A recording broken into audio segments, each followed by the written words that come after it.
in the middle of a freezing 15-degree winter night. The man I once called husband looked straight into my eyes and coldly uttered, "Leave everything behind and get out of here immediately." I didn't cry. Nor did I beg.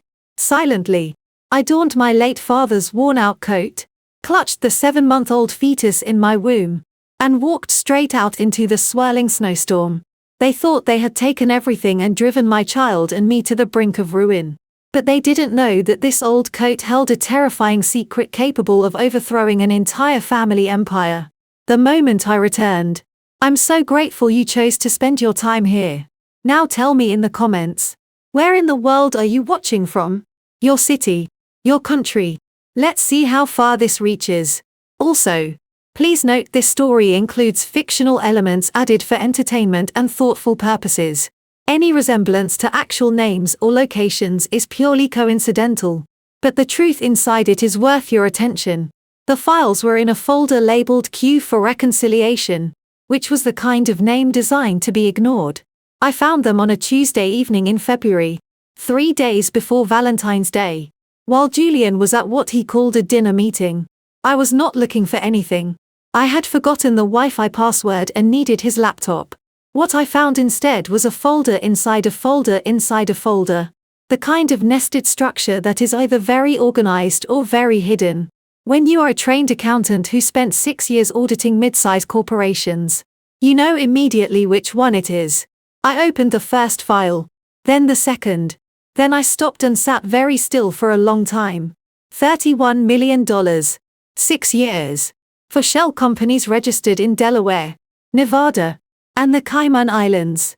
Time to coincide with quarterly filings in a pattern invisible to anyone not looking and immediately obvious to anyone who was. I did not finish counting. I closed the laptop, put it back exactly where I found it, went to the kitchen, and filled a glass of water, and stood at the sink, looking out at the snow that had been falling since noon. I was still standing there when Julian's key turned in the lock. He came in unwinding his scarf, already talking about the roads, about something his father had said, and then he stopped because I was in the kitchen doorway with the glass of water in my hand, and something in the way I was standing told him the evening had changed. "Everything okay?" he asked.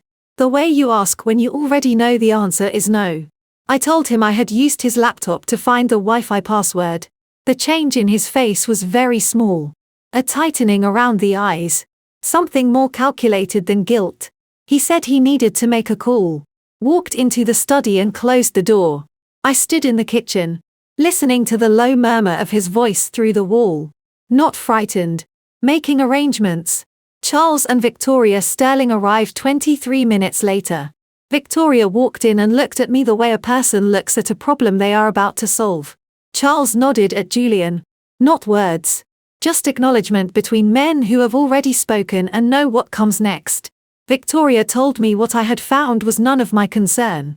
That the wisest thing I could do was hand over the passwords and conduct myself as though the evening had not happened. I told her I had only looked. I had not copied anything. For minutes later, they had taken everything. My phone, my wallet, my keys, my jewelry, every object in that house that I had believed was mine. When they opened the front door, the cold came in immediately. 15 degrees. Victoria looked at the old coat I was wearing. My father's coat. Navy blue. A small silver star on the collar with the eyes of someone looking at something that does not matter. "That old thing," she said. "Keep it." The door closed behind me. I put one hand on my stomach. 7 months along and I began to walk. The cold hit my lungs like broken glass. 3 steps from the front door and my body was already screaming. Fingers curling into fists inside the thin wool pockets, ears burning, throat raw with every breath. The coat was 30 years old and it was losing the fight against 15 degrees and a February wind off Lake Michigan that came at you like it had decided you personally. But my father had given it to me before he died. So I walked. My mind drifted back to 20 years ago. 3 months before my wedding. He had called me into the kitchen of the small house on Cranfield Avenue where I grew up. The house with the crooked back step and the radiator that clanked every night at 2 in the morning like it was trying to tell you something. He was standing at the counter with the coat folded over his arm. smiling the way he smiled when he was proud of something but did not want to make a production of it. "Dad," I said, laughing. "That thing is ancient. 30 years old," he said, completely unbothered. "Good wool doesn't age. It just gets honest." He held it out. "I took it because you did not refuse things Arthur Vance offered you," with that particular look on his face. The look that meant this mattered, even if he wasn't going to explain why. I turned the coat over and noticed the star on the collar. 5-point silver thread so small you would miss it if you weren't looking. "What's this?" I asked. He touched it gently with one finger. "So the right people will know," he said. "Know what?" He held the coat open for me to slip my arms in. And when I turned around, he put both hands on my shoulders and squeezed once, firm, certain. "It will be necessary," he said. "Just that." I laughed out loud. "Daddy, you're being dramatic." He grinned wide and warm, the grin that crinkled the corners of his eyes. "Maybe," he said. "Wear it anyway." 8 months later, he was gone, killed in the line of duty. A report that explained very little, of funeral that answered nothing, and 20 years of questions that nobody in any official capacity ever saw fit to address. Now walking through February snow with the wind finding every gap in 30-year-old wool. My chest HDHD in a way that had nothing to do with the cold. I pressed my hand harder against my stomach. The baby pushed back, alive, warm, furious in her small way at being moved through a storm at this hour. Hot tears burned down my cheeks and froze before they reached my jaw. I was crying so hard my ribs hurt, grief and rage and exhaustion, arriving all at once with nowhere left to go. "I'm sorry, baby," I said out loud. "I'm going to fix this. I promise." She kicked hard twice. Through the snow ahead, a yellow light appeared. "The bus stops at 55th and Holstead." I started to run. The bus stop had a pole and a sign. No shelter. No bench, no glass panel to break the wind, just metal planted in cracked concrete, and a schedule that bore only a passing relationship to when the buses actually arrived. I had 87 cents in my coat pocket, 3/4 a dime, 2 pennies counted twice, as if counting again might change the result. The fare was $2. I stood there and did the math. And then I stood there some more. The baby pressed against my ribs from the inside. Slow and insistent. I pressed back with 2 fingers. "I know," I whispered. "We're going to be okay." I did not know if that was true, but I said it because she needed to hear it, and because I needed to hear myself say it. And because sometimes the only thing between you and complete collapse is the sound of your own voice making a promise you are not sure you can keep. The first bus arrived at 4:47. I stepped to the curb with one hand raised, the other flat against my stomach. The doors opened and warm air rolled out like a small miracle. I stepped up, touched my card to the reader and heard the sound I had been dreading. A flat, indifferent beep. Insufficient fare. The driver, a heavy-set man in his mid-40s, name tag reading Gerald, looked at the screen, then at me, then back at the screen with the efficiency of a man who had made this calculation many times and stopped finding it uncomfortable. "Fare's $2. You're short." I looked past him at the bus. 22 people. A woman with her eyes on her phone. A man watching the snow like it was the most interesting thing he had ever seen. A young mother whose eyes met mine for one brief second before sliding away. Not one of them moved. I said, "Please." The word cost me something. Gerald looked at his clock, his fare box, everything except my face. The doors closed. The bus pulled away. I walked back to the pole and put my shoulders against it because my legs were shaking. 20 minutes passed. Maybe more.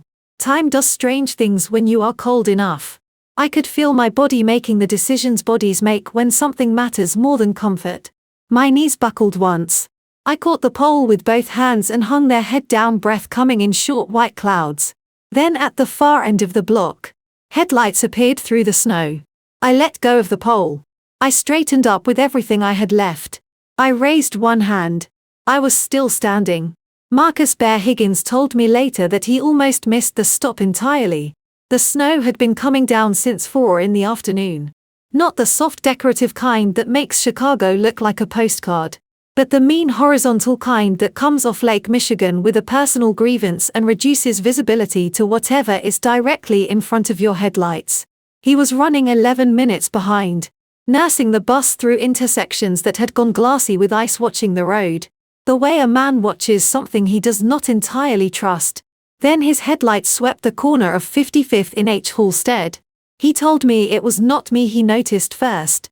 It was the light. A cold silver flash from my collar. 5-pointed, barely the size of a thumbnail there, and gone in under a second as the beam moved past. His hands tightened on the wheel before his mind had finished forming the thought. He knew that star not because he had seen it recently, because it had been living in him for 21 years in the particular place where the things that change your life are stored permanently and without your permission, below thought, below language, in the body itself. In the spring of 2001, Marcus had been pinned down in a bad situation on the West Side. The kind that happens when your intelligence is wrong and your position is already compromised. He had been closest to the door. He had been the one in the open. My father, Arthur Vance, had stepped in front of what was coming toward him. Not heroically, not with a speech, simply with the quiet decisiveness of a man whose body had already made the decision before his mind caught up. The shot caught Arthur in the shoulder. He went down hard, cursing with considerable creativity. And Marcus caught him. And they spent the next several minutes on the floor of that building with Arthur bleeding and furious and Marcus unable to speak. Later at the hospital, Marcus had pressed a small spool of silver tactical thread into my father's hand, the kind the unit used for marking gear in low visibility. So it's somewhere. You'll always have it, he had said, so I can find you in the dark. My father laughed. That full room-filling laugh. Bear, he had said, you are the most sentimental man alive who would absolutely deny being sentimental. Marcus had denied it. He had meant every word. 3 years later, my father was dead, and Marcus had carried the weight of that silver thread for 2 decades. A small, bright point of grief that never went fully dark. Now he was staring at it on the collar of a stranger barely holding herself upright at a bus stop in a February storm. He hit the brakes. The bus shuddered to a stop mid-block. He was down the steps before he had consciously decided to move, the doors still swinging behind him, the cold rushing in to replace him. I was gripping the pole with both hands. Head down, shoulders heaving with the effort of breathing air that hurt. He reached me in 4 steps and put one steadying hand on my shoulder. Hey, he said. His voice came out rough, unsteady in a way that surprised him. I've got you. I looked up. My face was raw, wet with snow and tears, both my eyes exhausted and fierce. All at once. The eyes of someone running on the very last of everything and refusing to stop. Marcus looked at my face, then at the collar. Arthur's girl, he said quietly. His voice broke on the second word. He stripped off his own coat without answering my confusion, wrapped it over my shoulders on top of my father's, and guided me up the steps. Then he went back to the driver's seat, picked up his phone, and dialed a number he had not called in 5 years. Raymond Miller picked up on the second ring. Bear. A pause. Careful and alert. It's been a while. I know. Marcus kept his eyes on the road, watching me in the front row pull both coats tight with shaking hands. Raymond. I found Arthur's daughter. She's pregnant. And whatever happened to her tonight? It was not an accident. A short silence. Heavy. Where are you? Raymond said. The heater on bus 1147 was losing its argument with the cold outside, but it was producing enough warmth that I had stopped shaking quite so violently. I watched him glance at me in the rear view mirror. I had pulled both coats tight around my shoulders and sat with one hand pressed flat against my stomach, my eyes fixed on the windshield, using sheer concentration as a substitute for strength. She's tough, Marcus said quietly into the phone. She's Arthur's kid. She can travel. He heard Raymond exhale a long, slow breath that carried 20 years of something Marcus did not have a name for. Guilt maybe, or the particular weight of a debt that has been sitting on your chest so long you have stopped noticing it until the moment it shifts. I'll have the lights on, Raymond said. Drive safe. Bear. Marcus ended the call. He dropped the phone in the cup holder and drove in the front row. I turned my head and looked at him. My face was still raw from the cold, my eyes red-rimmed, but my voice when I spoke was steadier than he expected. You called someone named Raymond, I said. And someone named Cross. Who are they? People who knew your father, Marcus said. People who owe him. I absorbed that. My jaw tightened slightly. How many people owe my father? Enough, Marcus said. More than you know. I turned back to the windshield. Outside, the snow was still coming down the city, moving past in orange and white. The storefronts of Woodland sliding by one after another. The laundromat. The church with the marquee sign. The corner store with the metal grate already pulled halfway down for the night. I watched it all with the particular attention of someone memorizing things, storing them away, as if I understood that tonight was a before and after, and I wanted to remember exactly what the before looked like. Raymond Miller lived in a 2-story brick house on Dorchester Avenue that looked from the outside exactly like every other 2-story brick house on Dorchester Avenue. There was nothing about it that announced itself. No security cameras visible. No reinforced door. No external indication that the man inside was the chief of police of the city of Chicago and had been for the past 7 years. That was the point. Marcus pulled up to the curb and cut the engine. Every light in the front of the house was on. Raymond had been as good as his word. Before Marcus could get out of his seat, the front door opened. Raymond Miller was 60 years old. Broad, shadowed with close-cropped grey hair. And the kind of face that had been serious for so long it had forgotten it had another setting.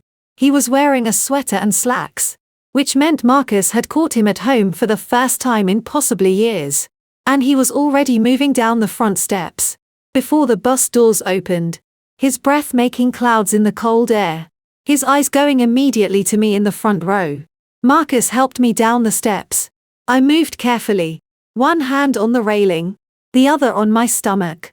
And when my feet hit the sidewalk, I straightened up and looked at Raymond with an expression that was equal parts exhaustion and weariness. The look of someone who had run out of reasons to trust people tonight, but had not yet run out of need. Raymond stopped at this bottom of his steps. He looked at my face. Then his eyes dropped to the coat, to the collar, to the small silver star barely visible beneath the folds of Marcus' coat still wrapped around my shoulders. Something happened to Raymond Miller's face then that Marcus had never seen happen to it before. The seriousness did not leave. It never left. It was architectural load-bearing, but something beneath it shifted, cracked open just slightly, like light coming through a wall you thought was solid. Raymond's eyes went bright. He pressed his lips together hard. His hand came up and gripped the porch railing, knuckles going pale. Raymond, Marcus said quietly. Raymond nodded once. Sharp, getting himself back. He cleared his throat and looked at me directly. My name is Raymond Miller, he said. I was your father's commanding officer for 4 years and his friend for 11. I should have done more to protect him. His voice was rough at the edges, scraped down to something honest. I am going to spend whatever time I have left making sure that debt gets paid starting tonight. Please come inside. I stared at him. My chin trembled just once before I locked it down. My eyes went glassy and furious at the same time. The way eyes get when a person is fighting with everything they have not to fall apart in front of strangers. My father is dead, I said. My voice cracked on the last word like a bone under pressure. He's been dead for 20 years. And nobody ever told me the whole truth about why. I know, Raymond said. He did not look away. Come inside. I'll tell you everything. All of it. Tonight. I looked at him for a long moment. Then I looked at Marcus. Marcus gave me the smallest nod he had. I walked up the steps. The inside of Raymond Miller's house smelled like coffee and old wood and something underneath both of those things that I could not name until I sat down at his kitchen table and realized it was the smell of a place where serious people had sat and had serious conversations for a very long time. The kitchen was plain. A table. 4 chairs. A window above the sink that looked out onto a backyard buried in snow. On the wall beside the refrigerator. A photograph. 8 men in tactical gear. Squinting into a sun I could not see somewhere that looked flat and hot and very far from Chicago. I found my father in the back row before Raymond finished pouring the coffee. Third from the left. Younger than I ever knew him. grinning like he had just won something. My throat tightened so sharply it hurt. Dr. Jonathan Cross. A lean, quiet man in his 60s with steady hands and the unhurried manner of someone who had seen enough emergencies to know that panic was never the most useful response, had arrived 12 minutes after we did. He had checked my blood pressure, listened to the baby's heartbeat with a small handheld device he pulled from a worn leather bag, and told me in a calm, measured voice that everything looked stable, that I needed warmth and fluids and rest, and that the baby was, in his professional opinion, extremely unimpressed by the evening's events, but otherwise perfectly fine. I had laughed at that. A short broken sound, more air than humor. But it had loosened something in my chest that needed loosening. Now Cross sat at the end of the table with his coffee, and Marcus sat to my left, and Raymond sat across from me with his hands wrapped around his mug and the photograph on the wall behind him. And I looked at all three of them and said, "Tell me." Raymond set his mug down. "Charles Sterling ordered your father's death," he said. No preamble. No softening. Just the words placed on the table between us like something heavy being set down after a long carry. 20 years ago. Your father was building a case against Sterling's real estate operation. Land seized from public housing developments laundered through city contracts connected to 3 aldermen and a federal judge. It would have been the biggest corruption case this city had seen in 30 years. I stared at him. My hands were flat on the table. I could feel my own pulse in my palms. Sterling found out. Raymond continued. He paid a crew to set up the ambush. It was made to look like a routine operation gone wrong. Wrong intelligence. Wrong location. Wrong outcome. His jaw tightened. It was not wrong. It was designed. You knew. My voice came out sharp enough to cut. You knew this and you didn't. I suspected. Raymond said. And the word landed like a confession. His eyes did not flinch from mine. But the pain in them was real and old and not recently acquired. I suspected. And I could not prove it. And by the time I had enough to move on, the evidence had been managed. And the witnesses had been managed. And Arthur had been dead for 4 years. He paused. That is not an excuse. It is an explanation. I know the difference. My eyes were burning. I pressed the heels of my hands against them hard. Refusing. Absolutely refusing to cry in front of these men right now. There would be time for that later. There would be oceans of time for that later. Right now, I needed to hear all of it. Julian, I said. Tell me about Julian. Marcus made a sound beside me. Low, involuntary. The sound of a man who already knows the answer to a question and does not enjoy it. Raymond nodded slowly. The Sterling family knew who you were before Julian ever spoke to you. Charles Sterling identified you as a potential liability when you were 24 years old and started working in financial audit. He was concerned that you might eventually develop the skills and the access to find what your father had found. He folded his hands on the table. Julian was instructed to get close to you. To monitor you.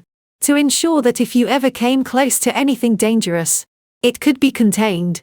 The word contained went through me like a cold wire. He didn't love me. I said. Not a question.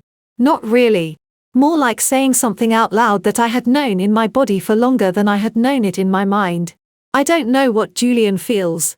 Raymond said carefully. I know what Julian did. And I know that the night you found those files, he called his father before he called you. I thought about Julian standing in the hallway with his hands in his pockets, not meeting my eyes, running numbers. My stomach turned over. There's something else, Raymond said. He stood and walked to the counter, opened a drawer, and came back with a manila envelope that was old enough to have yellowed at the edges, sealed with a strip of tape that had been applied and removed and reapplied so many times it had lost most of its adhesive. He set it in front of me on the front in my father's handwriting. The handwriting I knew from birthday cards and grocery lists and notes left on the kitchen counter were 2 words for Clara. My breath left my body. He left it with me 3 weeks before he died. Raymond said quietly. He told me to give it to you when the time was right. Raymond's voice roughened. I have been arguing with myself about when that was for 20 years. I think tonight qualifies. My hands were shaking as I picked up the envelope. Shaking badly. trembling in a way I could not control. And I did not try to control it because some things deserve to be felt completely. I broke the seal. Inside was a single folded sheet of paper and a small USB drive. I unfolded the paper. Clara. It began in his handwriting. And I had to stop and close my eyes for 3 full seconds before I could continue. If you are reading this, then the thing I was afraid of has happened. I am sorry I could not protect you from it. I tried to prepare you for it instead. The numbers on the drive are the foundation. You will know what to do with them. You always understood numbers better than I did. Even when you were 12 years old. Correcting my checkbook and pretending you were not enjoying it. A sound came out of me. Half laugh. Half sob. Marcus put his hand over mine on the table without saying a word. And I gripped it hard and kept reading. The coat will bring you to the right people. The right people will bring you to the truth. And the truth. That part 1 leave to you. I always trusted you more than you trusted yourself. I love you. Baby girl. Finish what I started. Dad. I folded the letter. I pressed it against my chest with both hands. And then finally, in Raymond Miller's kitchen, with the snow still falling outside and my father's handwriting warm against my sternum, I let myself cry. Not the broken, frightened crying of the sidewalk an hour ago. Something deeper than that. Something that had been waiting 12 years for a room safe enough to come out in. Raymond did not tell me to stop. Marcus did not tell me it would be okay. Cross quietly refilled my water glass. They just stayed. All 3 of them. Present and steady. The way my father had taught them to be. When I finally looked up, my eyes raw and my chest hollow and something in me cleaner than it had been in a long time. I looked at Raymond and said the only thing that made sense. Tell me everything Sterling has. Every asset. Every account. Every name. I straightened in the chair. I need to know what I'm taking apart. Raymond looked at me for a long moment. Then, for the first time since I had walked through his door, he smiled. Arthur said you'd say something like that. He said. Raymond made the call at 7:43 in the morning. I sat at his kitchen table with a cup of coffee going cold in front of me and listened to him tell the city of Chicago that Clara Vance, 29 years old, 7 months pregnant, had been reported missing by her husband, Julian Sterling, the previous evening and had not been located despite an overnight search. That given the weather conditions, 15 degrees heavy snowfall, no phone, no wallet, authorities were deeply concerned for her welfare. That anyone with information should call the tip line immediately. He delivered every word in the flat, careful voice of a man reading from a script, which he was because I had written most of it myself at 2 in the morning on a legal pad Raymond had found in his desk drawer. When he hung up, he looked at me across the table. It's done, he said. As far as the world is concerned, you are gone. I nodded. I picked up the coffee. It was cold and I drank it anyway because I had learned in the past 12 hours that you take warmth wherever it is available in whatever form it comes. How long do we have before they start looking harder? I asked. Sterling will wait 48 hours. Raymond said Charles is cautious. He'll want confirmation before he moves the assets. He won't believe you're really gone until he has reason to. Then we have 48 hours to give him reason. I said. Marcus, who had been leaning against the kitchen door frame with his arms crossed, and the expression of a man doing calculations he did not entirely like, cleared his throat. Clara, you just had the worst night of your life. The baby is fine. But you are not fine. Cross said you need rest. Cross said, I need rest and fluids. I said, I've had fluids. I'll rest when Sterling is in a federal holding cell. I looked at Marcus steadily. You told me my father trusted you. Prove it. Help me. Marcus looked at Raymond. Raymond looked at the ceiling. Then Marcus uncrossed his arms and said, What do you need? The answer to that question took 3 days to fully articulate and 2 weeks to begin executing. But the first piece was simple. I needed to get inside Sterling Enterprises. The building was a 40-story glass tower in the West Loop with a revolving door and a security desk and a cleaning crew that came in every night at 10 o'clock and left at 6 o'clock in the morning. Raymond found me the contract company. Marcus drove me to the uniform supply store in Bridgeport where I bought 2 sets of grey work clothes. a pair of rubber-soled shoes, and a baseball cap that I pulled low over my face. I dyed my hair the following Tuesday dark brown, almost black, a shade so different from my natural color that when I looked in the bathroom mirror of Raymond's house, I genuinely startled myself. "You look different," Marcus said from the doorway. "That's the idea," I said. He handed me a pair of glasses with clear lenses and thick frames. "Cross found these. Said they'd change the shape of your face enough to matter." I put them on. I looked in the mirror again. The woman looking back at me was not Clara Vance, Chief Financial Officer, wife of Julian Sterling, resident of a glass and marble house in Lincoln Park. She was nobody in particular. She was a woman in grey work clothes with dark hair and sensible shoes, who cleaned offices for a living and whom nobody looked at twice. The uniform was loose, fitting by design, the kind worn by workers who spent long shifts on their feet, forgiving enough in the cut, that even at 7 months moving with purpose in dim corridor light, I could pass for someone who had simply gained weight. Nobody looks twice at the cleaning crew. That was the whole point of the cleaning crew. Good, I thought. Good. I started on a Wednesday.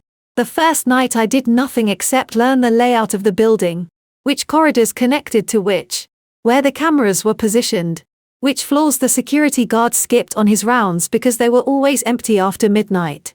The second night, I located Julian's office on the 31st floor and spent 40 minutes going through his filing cabinets with gloved hands, finding nothing I did not already know. The third night, I left the notebook. It was a Dollar Tree composition book, the kind that cost exactly $1 and came in packs of 3 with a black and white marbled cover that was completely unremarkable in every possible way. I had filled the first 12 pages with what appeared to any reasonable observer to be a cleaning employee's personal grocery lists and household budget notes, amounts in the $10 and $20 range written in deliberately messy handwriting. The kind of record a person keeps when they are trying to make ends meet and tracking every dollar matters. What the numbers actually represented was something considerably different. Every figure on those pages was a coded reference to a sterling shell company, a transfer amount, a date, or an account number from the USB drive my father had left me, compressed, transposed, disguised as the most boring possible document in the most boring possible cover. A dollar store notebook sitting on the desk of a man who had never once in his life had to worry about whether he could afford groceries. I left it on the corner of Julian's desk at 12:47 in the morning, angled slightly toward the window, the way a person might leave something they intended to pick up later. Then I went to clean the 32nd floor and waited. At 1:15, Julian came in. He was not supposed to be there. He had not been there any of the previous 3 nights. But there he was. Rumpled suit, loosened tie, the slack reddened face of a man who had been drinking steadily for several hours, and had come back to his office for reasons that probably made sense to him at the time. I was in the corridor when I heard the elevator. I pressed myself back against the wall cart in front of me, head down, cap pulled low. Julian walked past me without a glance. His eyes were on his phone. He pushed open his office door, went inside, and I heard him drop into his chair with a long exhale that contained within it the entire weight of a man who had done something he could not undo and was only now beginning to understand what that cost. I waited. 3 minutes later, I heard him laugh. Short, contemptuous, the laugh of a man who has found something beneath his notice. I heard the soft thud of something being tossed aside. I counted to 60. Then I walked past his door, glanced in through the glass panel, and saw the notebook sitting on the edge of his desk exactly where I had left it, slightly askew now from being picked up and dropped. Julian was at his computer, scrolling, absorbed, already, forgetting he had touched it. I kept walking. I did not allow myself to smile until I was in the stairwell with the door closed behind me. Then I smiled so wide my face hurt. And I pressed my back against the cold concrete wall and put both hands on my stomach and whispered to my daughter, who was awake and kicking with what I chose to interpret as enthusiasm. "Your grandfather was right," I told her. "Numbers don't lie. And neither do men who think they've already won." At 6 o'clock in the morning, Marcus was waiting outside in the old BIC with the heat running. I got in. He handed me a coffee without speaking, which was one of the things I had come to appreciate most about Marcus Higgins. He understood that sometimes the most useful thing a person could do was hand you something warm and not ask questions until you were ready. Well, he said when I had taken 3 sips. I looked out the windshield at the pale grey morning, the city waking up around us, the Sterling building rising above the other rooftops, with its glass face catching the first flat light of a winter dawn. Sterling just signed the transfer papers. Raymond's text had said 40 minutes earlier. All of them. Every asset in your name is now in Julian's name. They think you're gone. I had typed back 2 words. Good. Continue. It's working. I told Marcus now. He nodded slowly. Pulled into traffic. And the notebook. Julian thinks it's a grocery list. I said. Marcus was quiet for a moment. Then very quietly, he started to laugh. A low rolling sound that filled the car and fogged the window slightly. And I realized the first time I had heard him laugh since the night he pulled me off that bus stop pole. It was a good sound. It sounded like the beginning of something. My baby came 6 weeks early on a Tuesday at 3:17 in the morning. And she announced her arrival the way she would apparently announce everything thereafter. Loudly. Decisively. And on a schedule that suited nobody but herself. I had been asleep on the narrow bed in the back room of Raymond's house when the first contraction hit. And it hit with the particular ferocity of something that had been waiting patiently for the right moment. And had decided at 3 o'clock in the morning in the middle of February. That this was it. I sat up so fast I knocked the water glass off the nightstand. It shattered on the floor. I did not care about the glass. Marcus! I shouted. My voice bounced off the walls of the small house with a force that surprised even me. Marcus! I need cross right now. There was a thud from the room across the hall. Marcus moving faster than a man his size had any right to move. And then he was in the doorway in a sweatshirt and socks taking one look at my face and reaching for his phone simultaneously. How far apart? He said. I don't know. They just started. But they are not gentle about it. I stopped as another one rolled through me white hot and insistent and grabbed the bedpost with both hands and squeezed until my knuckles went pale. Call Cross. I managed through my teeth. Call him now. Marcus was already dialing. Dr. Jonathan Cross arrived in 19 minutes, which given the road conditions and the hour was either a miracle or evidence that he had been sleeping in his car. He came through the door with his leather bag over one shoulder and his coat still half on. Took one look at me, took one look at Marcus, and said in the calm, unhurried voice that I had come to understand was simply how he operated at all times. Regardless of circumstances. All right. Let's see where we are. Where we were. It turned out. Was further along than anyone had expected. The next 4 hours were the hardest thing I had ever done. And I say that as a woman who had spent the previous 3 weeks cleaning office buildings in disguise while 7 months pregnant and planning the financial dismantlement of one of Chicago's most powerful families. Labor was different. Labor did not care about your plans or your intelligence or your determination or any of the things you had decided made you capable.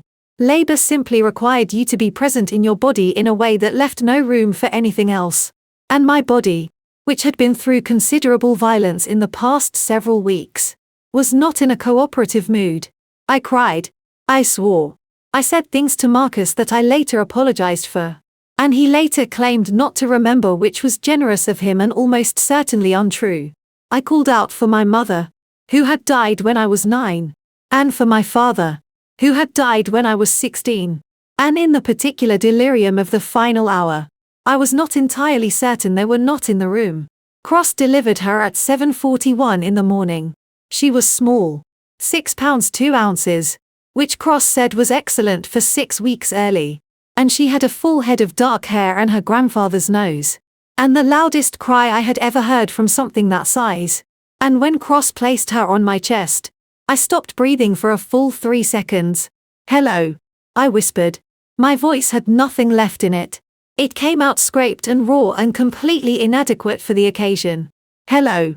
I'm your mother. I'm so sorry about last night. She stopped crying just for a moment as if she had heard me and was considering her response. Then Cross's voice changed. Not dramatically. Just a shift in register. A tightening of efficiency that I recognized from my days auditing companies in trouble. The sound of someone who has found a problem and is already moving to address it before they finish identifying it. "Marcus," he said, "I need Raymond now." I looked up. Cross was checking the baby with rapid practiced hands. His face composed, but his eyes moving fast. "What's wrong?" My voice came out sharp. The exhaustion burning off instantly. "What's wrong with her? Her color isn't where I want it." Cross said, "She needs blood. It's precautionary, but it's not optional." He looked at me directly. "Her blood type is IHN null. Do you know what that means?" I knew what it meant. I had audited a hospital system 3 years ago and had read enough pathology reports to understand that IH null was the rarest blood type in the world. Fewer than 50 known donors globally. And that finding a match in an emergency was not a matter of calling the blood bank. My heart dropped through the floor. "How do we find a match?" Marcus demanded from the corner. His voice tight with controlled fear. "Raymond can call. I'm already here." The voice came from the doorway. The woman standing there was in her mid-50s. Silver-haired, wearing a coat she had not yet taken off, and carrying a bag that suggested she had packed for the possibility of staying. She had the posture of someone who had spent decades in rooms where decisions were made, and had long since stopped being impressed by the weight of them.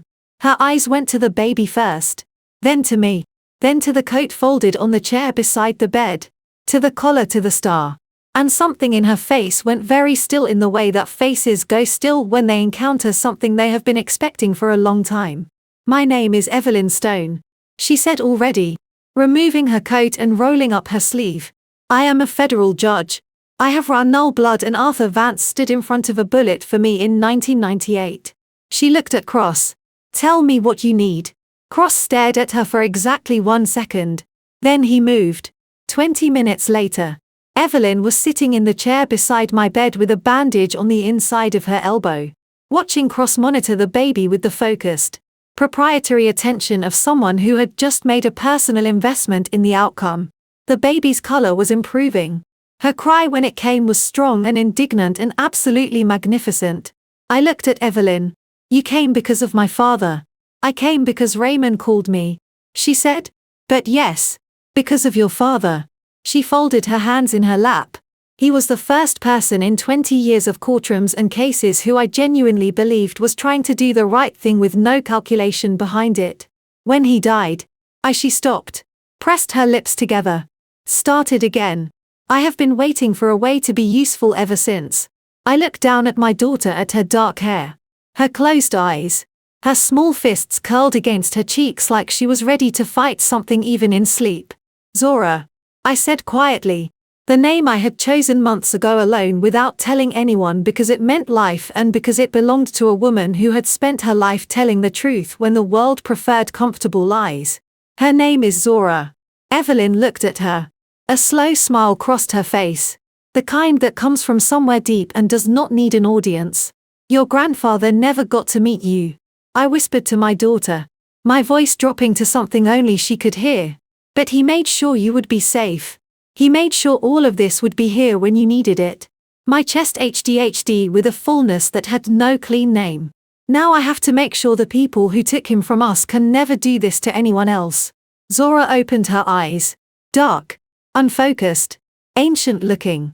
The way all newborn eyes are ancient-looking. As if they have just come from somewhere with a longer memory than the world they have arrived in. She looked at me like she already knew everything and was simply waiting for me to catch up.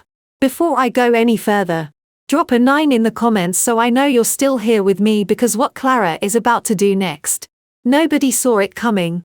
And just so you know, the story ahead contains some fictional elements woven in for depth and meaning. If that's not for you, this is your moment to step away. But if you stay, it gets so much better. 7 months is not a long time to build something that is meant to last. But 7 months is a very long time to be invisible.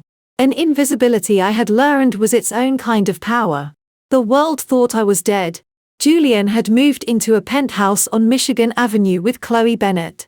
A 26-year-old with excellent cheekbones and a talent for being in the right place at the right time. which was the charitable interpretation of how she had gone from Julian's personal assistant to the woman wearing his grandmother's ring in the space of 4 months. Charles Sterling had quietly absorbed every asset that had been in my name. Victoria had redecorated. They had closed the chapter on me with the efficiency of people who had closed chapters before and expected no further correspondence from the pages they had discarded. They were about to be very surprised. Evelyn Stone was the first piece. She came to Raymond's house on a Thursday afternoon in March, 3 weeks after Zora was born, and sat across from me at the kitchen table with a leather portfolio that she opened without ceremony to reveal a single page of numbers that made me sit up very straight in my chair. "This is the Arthur Vance Memorial Fund," she said, tapping the page with one finger. "Your father's life insurance, his pension, his government survivor benefits, and the wrongful death settlement that Raymond negotiated privately with the city in 2006. The one you were never told about because you were a minor. And the terms included a confidentiality agreement that was, as it turns out, legally questionable in its application to a direct heir." She looked at me over the top of her reading glasses. "I have been managing this money for 19 years.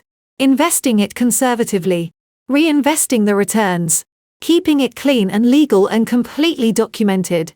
She slid the page toward me. "This is what it has become." She anticipated my next question before I could ask it. "The settlement was structured through a court-appointed legal guardian. After your father died, you were 16 and Raymond made the decision to shield the funds from any party connected to Sterling until you were old enough and positioned to use them safely. By the time you reached the majority, you had already moved into Sterling's orbit." She paused. "He waited too long. He knows that. But the money waited with him untouched. And here it is." I looked at the number at the bottom of the page. My mouth went dry. "Evelyn," I said carefully, "this is enough." She said simply, "It is enough to do what needs to be done. Your father was not a wealthy man, but 19 years of compound interest in diversified index funds managed by someone who had reasons beyond professional obligation to ensure its growth." She closed the portfolio. "He would have found the whole thing somewhat ironic, I think." I laughed despite myself. A real laugh. The first one in longer than I could calculate. "He would have called it overkill. He would have been right," Evelyn said. "He usually was." She stood, straightened her jacket, picked up her bag. "The money is yours. Use it carefully. Use it carefully. Use it legally. And use it to end this. My girl. Not just for yourself." She left. I sat at the kitchen table for a long time with the single page of numbers in front of me and Zora asleep in the bassinet beside me, her small chest rising and falling with the peaceful regularity of someone who had not yet learned that the world required vigilance. I picked up my pen. I began to plan. The strategy was not complicated because the best strategies never are. Sterling Enterprises was a publicly traded company, which meant its vulnerability was public, visible on any stock exchange terminal, accessible to any buyer with sufficient capital and sufficient patience. Charles Sterling had never worried about a hostile acquisition because he had spent 30 years making sure the Sterling family controlled enough shares to make the prospect untenable. What he had not accounted for was a buyer who was not interested in a takeover. A buyer who simply wanted to own enough to make noise. I needed 30%. That was the threshold for forcing a special shareholder meeting. That was the number that turned a ghost into a problem. I bought through 7 different holding companies registered in 7 different states, each one acquiring small positions over several weeks at intervals designed to avoid triggering the reporting thresholds that would have flagged the purchases to Sterling's legal team. Evelyn handled the legal architecture. Raymond provided the intelligence. Which of Sterling's institutional investors were underwater? Which funds were looking to exit their positions quietly? Which brokers could be trusted to execute without asking questions? Marcus drove me every morning, every evening, every late-night meeting with Evelyn's lawyers or Raymond's contacts, or the forensic accountant Raymond had found in Milwaukee, who specialized in exactly the kind of corporate structure Sterling had built, and who had, upon reviewing the USB drive from my father, used the word magnificent in a tone that suggested he meant it as both a compliment and an indictment. Marcus drove me to all of it. He had left the CTA in March, 3 weeks after Zora was born, filing his own termination paperwork with a level of thoroughness that his supervisor had apparently found baffling. "You wrote your own termination letter?" I had asked him when he told me. "More detailed than anything they would have written," he said. Completely unapologetic. Settling into the driver's seat of the old Bic with the particular comfort of a man who has made a decision and is at peace with it. I needed to be free to do this. And I needed it to be clean. No loose ends. I looked at him. "You gave up your pension." "Arthur gave up more than that for me. He said he put the car in drive." Don't make it into something bigger than it is. But it was something bigger than he was admitting. And we both knew it. And I loved him for pretending otherwise. By October, I owned 31% of Sterling Enterprises. I knew the exact moment Charles Sterling found out because Marcus and I were sitting in the Bic outside a coffee shop on Wabash Avenue when my phone buzzed with a Google alert. My own name attached to a news aggregator that Raymond had set up to monitor Sterling's media mentions. The alert was a filing a required SEC disclosure triggered by the 30% threshold. Root Victory Foundation LLC had acquired a material position in Sterling Enterprises. The filing was dry and technical and absolutely required by law. I read it twice. Then I showed it to Marcus. He read it. A slow smile spread across his face. Not the big rolling laugh from the car 3 months ago, but something quieter and more dangerous. The smile of a man watching a chess piece arrive exactly where it was supposed to be. "He knows," Marcus said. "He knows." I agreed. My phone buzzed again. A different alert. A photograph pulled from Sterling's corporate social media. Charles Sterling at a board meeting taken that morning. He was standing at the head of a conference table with his phone in his hand, and even in the low resolution of a social media photograph, even at a distance, and through glass, the expression on his face was unmistakable. He was not angry. Not yet. He was something worse than angry. He was afraid. "Good," I said quietly. I put the phone in my pocket. Through the windshield, the Sterling building caught the October light and threw it back in long gold strips across the street below. Indifferent and gleaming. Exactly as it had always been. Not for much longer. "Drive," I told Marcus. "We have work to do." I did not need to destroy Julian Sterling. I just needed to introduce him to Chloe Bennett and then get out of the way. Chloe was by any objective measure extremely good at being Chloe. She was 26 years old, relentlessly photogenic and possessed of the particular intelligence that expresses itself, not in the accumulation of knowledge, but in the reading of rooms. She understood immediately what a situation required of her and delivered it with a precision that other people mistook for charm. She had been Julian's personal assistant for 14 months before I was pushed out into the snow, which meant she had been in that role for approximately 8 months before Julian started looking at her the way men look at things they have decided they want and have not yet decided how to acquire. I had known about Chloe before the night of the files. I had chosen not to care because caring would have required a level of emotional investment in Julian that I had quietly stopped making sometime around our 2nd anniversary, when I realized that the man I had married and the man who existed were not the same person and never had been. What I had not known until Raymond's contacts began compiling information in March was the precise shape of Chloe's ambition. She wanted money. She wanted status. She wanted to move through the world in the way that very wealthy women move, with the specific ease of people for whom doors open before they reach them. Julian was a vehicle for all 3 of these things. And Chloe had strapped herself into that vehicle with the focused determination of a woman who intended to arrive at her destination regardless of what happened to the driver. This made her, from my perspective, extraordinarily useful. The intermediary was a woman named Patricia Oa, a financial consultant Raymond knew from his days on the Joint Task Force. Sharp and discreet and motivated by a fee that Evelyn's lawyers had structured as a legitimate consulting engagement. Patricia's job was simple. She would approach Chloe through a mutual contact in the real estate world, establish a casual professional relationship over the course of several weeks, and then at the appropriate moment mention, as if in passing, as if it were merely gossip between colleagues, that she had heard from a source at the SEC that certain Sterling Enterprises subsidiaries were about to become the subject of a regulatory review that could result in their assets being frozen pending investigation. Patricia delivered this information on a Wednesday evening over drinks at a bar in River North. I know exactly how Chloe reacted because Patricia, who had been doing this kind of work for 15 years and had learned the value of documentation, was wearing a recording device. Frozen.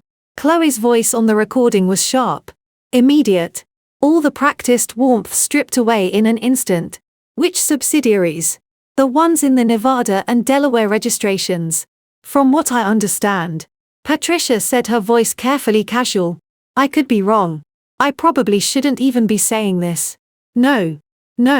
Which ones specifically? Patricia named 7 companies. They were the 7 companies that represented the core of Sterling's liquid operating capital. The ones through which Julian moved money most frequently. The ones whose assets, if transferred out of Julian's name before any regulatory action, would represent a significant personal windfall for whoever held them. There was a pause on the recording that lasted for seconds. For seconds, during which I imagined Chloe doing the same kind of rapid financial calculation that I would have done, that my father would have done, that anyone with a working understanding of asset protection would have done. Thank you, Chloe said. Her voice had changed again, smoother now. Deliberate. The voice of a woman who has made a decision and is already 3 steps into executing it. This has been really helpful. The drinks ended shortly after that. Chloe called her personal lawyer from the cab on the way home. I know this because Raymond had the cab company's records, which showed the call duration at 11 minutes and 40 seconds. Long enough for a preliminary conversation about asset transfer mechanisms and the timeline for drafting transfer documents. She moved fast. I had expected that. What I had slightly underestimated was how fast. Within 48 hours, she had the documents prepared. Within 72, she had presented them to Julian. Marcus was parked outside the penthouse on Michigan Avenue when it happened. He did not see the conversation. He was in the car, not in the room. But he saw Julian's face when Julian came out onto the balcony at 9:30 in the evening with a glass of scotch and stood there for a long time looking out at the lake with the particular stillness of a man who has just signed something and is not entirely sure why.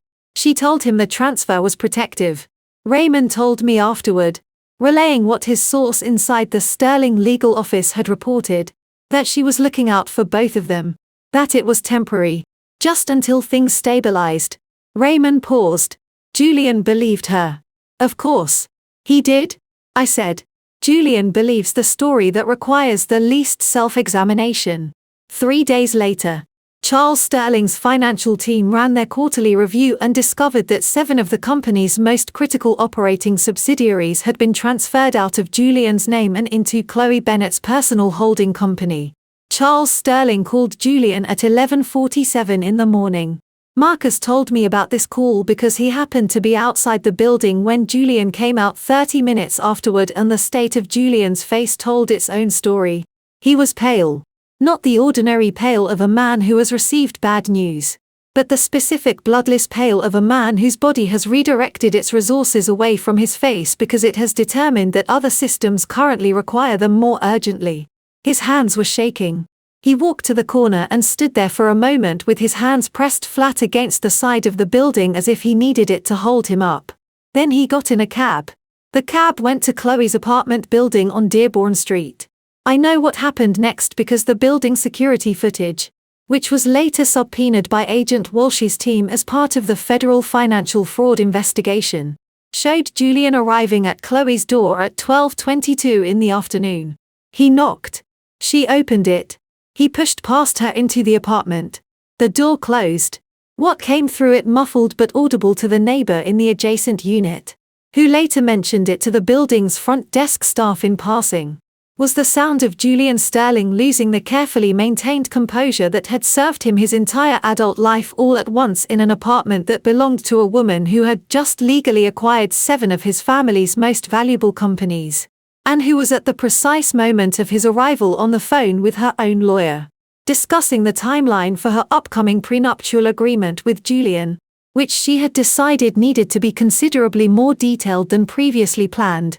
I was at Raymond's kitchen table when Marcus texted me. Julian just went into Chloe's building. Face like he swallowed something alive. I looked down at Zora, who was lying on a blanket on the floor, batting at a mobile that Marcus had assembled from parts he found at a dollar store. It was already October. She was 8 months old now, growing stronger every day. While our trap quietly closed around the starings, she had recently discovered that making noise produced reactions from the adults around her and had decided this was the most entertaining thing in the world. Julian's new woman, Chloe, I said to her conversationally, is about to learn that greed is only a strategy until someone greedier comes along. Zora grabbed the mobile and yanked it sideways with a shriek of delight. I typed back to Marcus, "Good. Let me know when he leaves." Then I picked up my daughter, who smelled like baby shampoo and the particular warmth of someone who has been sleeping somewhere safe, and held her against my chest and felt for the first time in 8 months something that was not strategy or planning or controlled forward motion, but something simpler and more animal than all of those things. Satisfaction. Julian found me on a Tuesday in October. I had been expecting him for 3 weeks. The recording device had been ready for 6. It was a small thing disguised as an analog clock.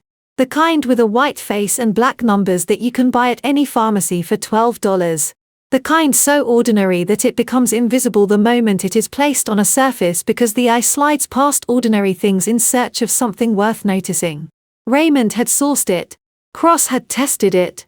It transmitted in real time to a server that Evelyn's legal team had arranged with the FBI's Financial Crimes Division, which had been building its own case against Sterling Enterprises for 4 years and had been waiting. Raymond told me for exactly the kind of corroborating evidence that a scared man talking too much in a hospital room might provide. Evelyn had secured a Title III judicial authorization order 3 weeks earlier, which rendered the recording admissible under federal law. Regardless of Illinois consent statutes, everything that happened in that room would be clean, documented, and unimpeachable. I had placed it on the nightstand 3 weeks ago. Every morning, I checked that it was still transmitting. Every night, I went to sleep with the small red light blinking in the dark like a heartbeat. Marcus was outside the door. He had been outside the door every night for 8 months, and he would be outside the door tonight, and I trusted that the way I trusted very few things completely without qualification, the way you trust the ground under your feet. I heard Julian in the corridor before he reached the room. Not his voice, he was not speaking yet, but his footsteps, which I had lived with for 3 years and knew the way. You know, a sound that has been present in your daily life long enough to bypass conscious recognition and go straight to the body. A particular rhythm. A particular weight. My stomach tightened. I sat up in the bed, adjusted the blanket over my legs, and looked at Zora in the bassinet in the corner. She was asleep on her back with her arms flung wide in the absolute physical surrender of an 8-month-old who has had a full day and intends to recover fully from it. Her chest rose and fell. Her lips were slightly parted. I looked at the clock on the nightstand. The red light was steady. The door opened. Julian looked terrible. I want to be precise about this because I had spent considerable mental energy over the past 8 months imagining this moment. And in most of those imaginings, Julian had looked polished and controlled, the way he always looked, the way his family had spent decades teaching him to look composed, expensive, impenetrable. The man who walked through my door looked like none of those things. His suit was good, but wrinkled in a way that suggested he had been wearing it for too long. His eyes were red at the rims. There was a tension in his jaw that I recognized as the physical residue of too many difficult conversations and not enough sleep. And his hands, when he pushed the door shut behind him, were not entirely steady. "Good," said a cold, clear voice somewhere in the back of my mind. "Good. Let him feel some of it." He saw me. His face moved through several things quickly. Relief. Guilt. Something more complicated than either. And then he crossed the room and stopped at the foot of the bed and looked at me with an expression I had never seen on his face before. He looked ashamed. "Clara," he said. His voice was rough, scraped down to something uncharacteristically honest. "You're alive." "Evidently." I said. He flinched just slightly. "I looked for you after I looked. I didn't know." "Julian." I kept my voice very even, very quiet. The voice of a woman who has nothing left to prove, and therefore nothing left to perform. "Why are you here?" He pulled the chair from the corner of the room and sat down heavily, elbows on his knees. hands clasped in front of him. He stared at the floor for a moment. Then he looked up at me with the desperate sincerity of a man who has rehearsed what he is about to say and is now discovering that the rehearsal and the reality are two entirely different experiences. I made a mistake. He said I made a catastrophic, unforgivable mistake and I have not slept properly since February and I need you to know that what happened that night my parents the way he stopped pressed his lips together started again. My father told me it was necessary. That you'd found the files. And that if you went to anyone, the SEC, the FBI, anyone, it would destroy everything we'd built. He said it was the only way. His voice cracked on the last word. I believed him. I stood there and I believed him and I let them. He put his face in his hands. I watched him. My chest was a sealed room. Whatever was in it. Grief. Fury. The residue of 3 years of a marriage that had been a performance from one side. I had locked it somewhere. It could not reach the surface tonight because tonight required clarity. And clarity required distance. And distance was the one thing I had spent 8 months learning to maintain. Julian. I said quietly. Look at me. He looked up. His eyes were wet. He was crying in the effortful, reluctant way of men who have been taught that crying is a concession. Squeezing tears out against their own resistance. Did you know? I asked. Before that night. Did you know what your father had done to get the land contracts? Did you know about the shell companies before I found the files? He opened his mouth. Closed it. Opened it again. I knew there were structures, he said. Things that had been set up before I came into the business.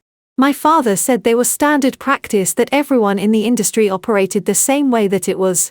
Did you know? I said again. Each word deliberate and separate. That your father had a man killed to protect those structures. The color left Julian's face so completely and so quickly that for a moment I thought he was going to faint. He gripped the arms of the chair. His mouth moved without producing sound. What? He whispered. Arthur Vance. I said. My father. He was building a case against your family's land operations 20 years ago. Your grandfather arranged for him to be killed. I watched Julian's face as the information landed. Cataloguing each reaction with the detached precision of someone who no longer had the luxury of being surprised by what people were capable of. Your father knew. He has known his entire adult life. And he built an empire on top of it. Julian made a sound that was not quite a word. Something raw and involuntary that came from somewhere below language. I didn't. He lurched forward, grabbing the bed rail with both hands. His knuckles white. His eyes frantic. Clara. I swear to you. I did not know about that. I knew the books were wrong. I knew there were things I wasn't supposed to ask about. But I would never have. His voice broke completely, splintering apart in a way that would have moved me once in a different life in a version of this story where I still believed that what he felt and what he did were connected. Please tell me what I can do. I'll give you everything. The accounts. The access codes. I'll testify against my father. Julian. I said gently. Stop. He stopped. He was breathing hard. Chest heaving, tears running openly down his face now without any attempt at containment. I looked at him for a long moment. Then I looked at the clock on the nightstand. The small red light blinks steadily in the dim room. I think I said that you've already said everything that needs to be said. He stared at me, confused. Still raw. Not yet understanding. He would understand later when his lawyer called him. When the FBI called his lawyer. When the transcript of this conversation arrived as Exhibit 47 in a federal indictment that covered 31 counts of fraud, tax evasion, conspiracy, and the conspiracy resulting in the death of Arthur James Vance, a law enforcement officer actively cooperating with a federal investigation at the time of his death, committed in the city of Chicago on a March evening 20 years ago when the cherry trees on the boulevard were just beginning to blossom. He would understand then. For now he just looked at me and I looked back at him and the clock on the nightstand kept its quiet, faithful time. Thank you, Julian. I said softly to the room, to the record, to the man my father had been before any of this began. My father always said that numbers don't lie. I glanced at the clock one last time. Turns out neither do scared men. Gerald Pitts had not slept properly in 8 months. Not since the night he drove away from a woman standing in the snow with one hand on her stomach and 75 cents between her and the cold, and 18 people on a warm bus who had seen everything and done exactly what Gerald had done. Which was nothing. Which was the thing that cost nothing in the moment and everything afterward. He had told himself the usual things. That it was not his job. That the policy existed for a reason. That he had a schedule to keep and a record to protect. And 23 years on the job that he could not afford to compromise for one fare on one night on one route that nobody important rode anyway. He had told himself these things so many times and with such consistency that for the first 2 weeks after Valentine's Day, he had almost believed them. Then the dream started.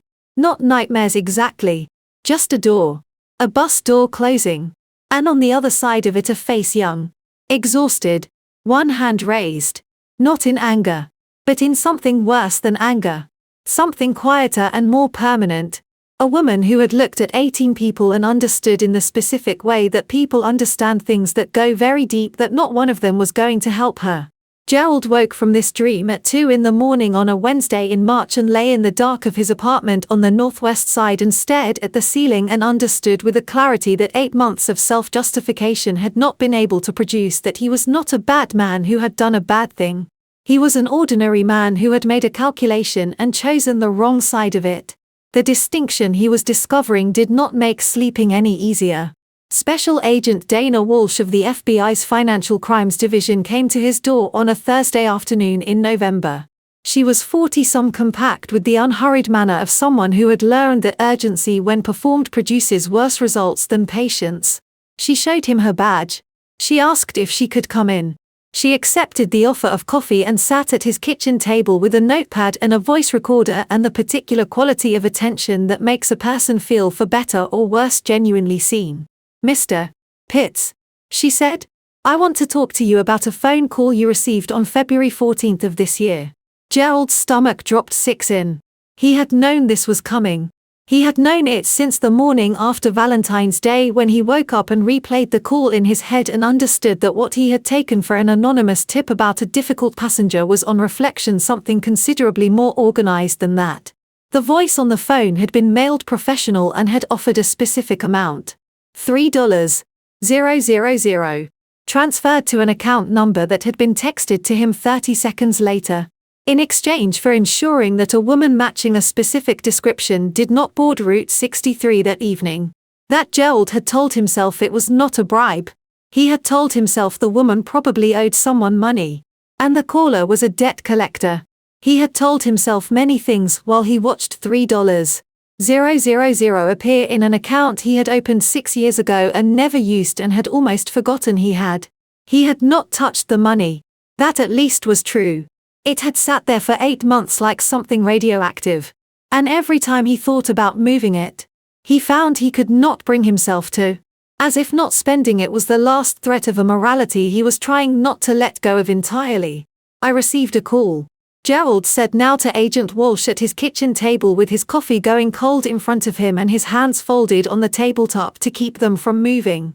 "The evening of February 14th. A man called and told me." He stopped.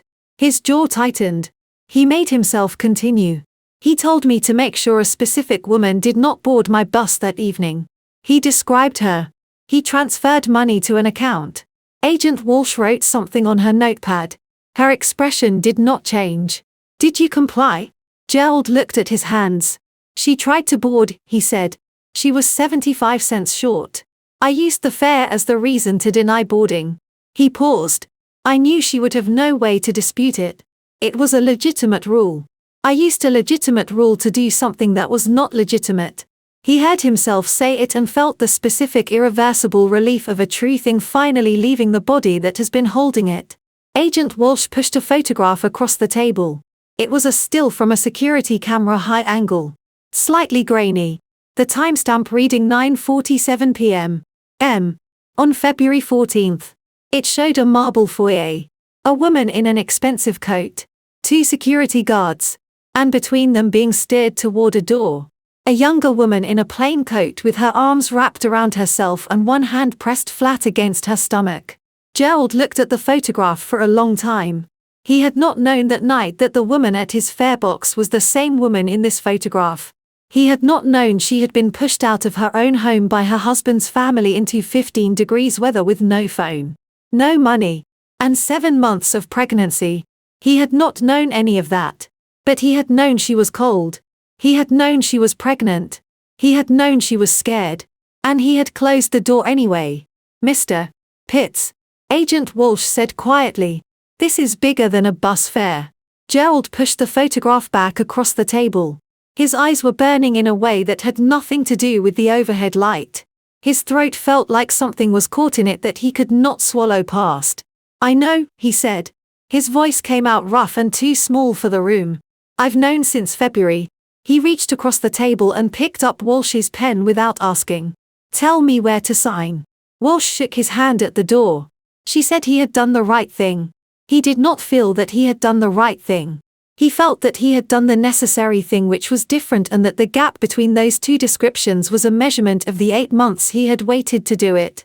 He drove Route 63 that evening. The afternoon shift. The same route. The same stops. The same sequence of faces getting on and off in the early dark of a Chicago November. He drove it the way he had driven it for 14 years, efficiently, on time, without drama. When he reached 55th in Halstead, he pulled to the stop and opened the doors and let 3 passengers off and 2 on. And then, before he closed the doors and pulled back into traffic, he looked out at the corner. There was a shelter there now. Glass panels on 3 sides. A roof overhead. A bench along the back wall. A light inside that made it look warm even from a distance. Root Victory Foundation had funded it.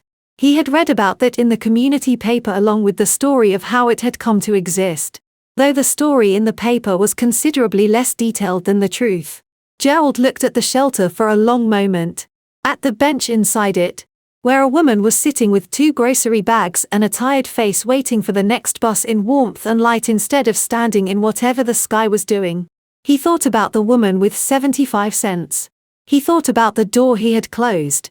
He thought about the $3,000 still sitting in an account he had never touched, earning interest he would never use, waiting for a decision he had not yet made about what a person does with money they should never have accepted.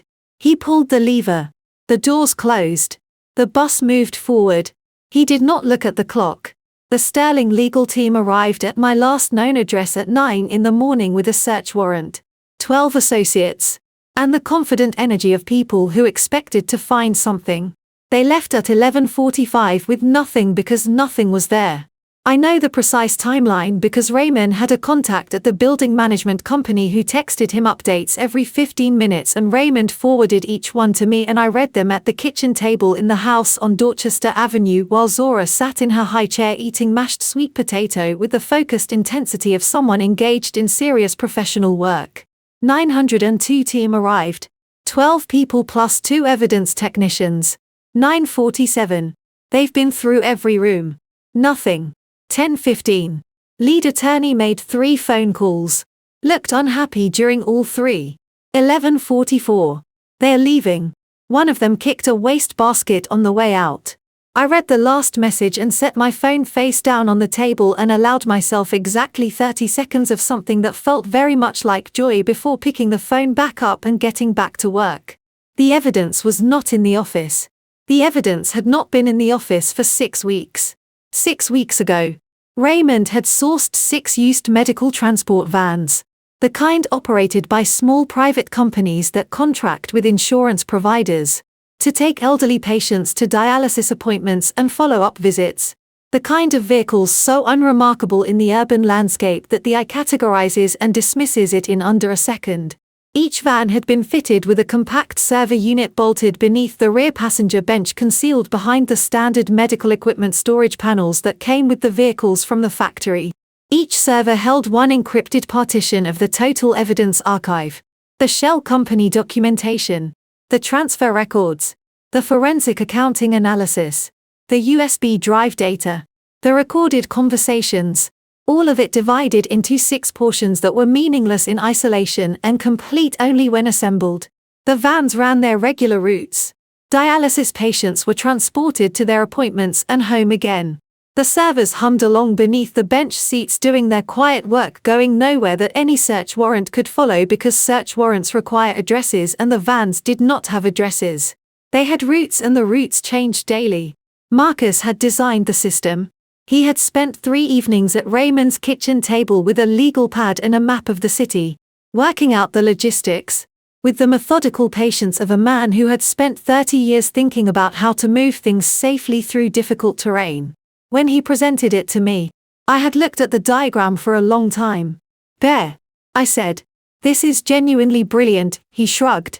"Arthur used to say, the best hiding place is somewhere everyone can see." I thought about that.